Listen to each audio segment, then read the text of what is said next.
बढ़ते हैं आज के क्वेश्चन की ओर।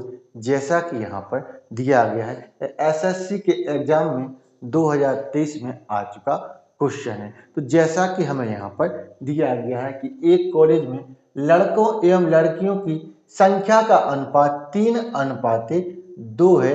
यदि 40 लड़के कॉलेज को छोड़कर चले जाते हैं और 40 लड़कियां कॉलेज में भर्ती हो जाती हैं, तो कॉलेज में लड़कों एवं लड़कियों की संख्या का अनुपात 2:3 हो जाता है।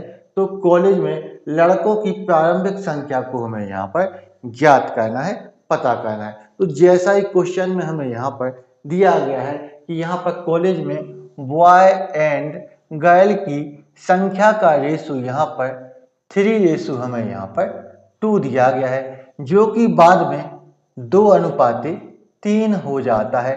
यह किसके कारण हो रहा है? क्योंकि लड़कों की संख्या में 40 की कमी हो जाती है और लड़कियों की संख्या में 40 की वृद्धि हो जाती है। ऐसा इसलिए हो रहा है क्योंकि 40 लड़के कॉलेज को छोड़कर चले जाते हैं और 40 लड़कियां कॉलेज को ज्वाइन कर जाती हैं। तो इसको यहाँ पर हम बड़ी आसानी से सॉल्व कर सकते हैं, वो भी क्रॉस मेथड के द्वारा। तो क्रॉस मेथड में हम क्या करते हैं कि इन संख्याओं का आपस में क्रॉस में यहाँ पर हम मल्टीप्लाई करते हैं। तो यहाँ पर हम 3 का गुणा 3 से करेंगे, 3 का गुणा 3 से करेंगे तो 9 आएगा। 3 का गुणा 3 से करते हैं तो यहाँ पर 9 आ जाता है। फिर यहाँ पर 2 का गुणा 2 से, तो 2 का गुणा 2 से करेंगे तो यहाँ पर 4 आएगा। तो 4 को यहाँ पर हमें लिख देना होता है। अब यहाँ पर हम 9 में से 4 को घटाएंगे तो यहाँ पर 5 हो जाता है। यह हमारा हमेशा यूनिट में आता है, यह हमारा हमेशा यूनिट में आता है। तो हमारे यहाँ पर 5 यूनिट यहाँ पर हो जाता है। अब हम क्या करते हैं कि 40 का गुणा 2 के साथ, तो 40 का 2 गुना कितना होता है? 40 का 2 गुना होता है 80। 40 का 2 गुना कितना होता है? 80 होता है।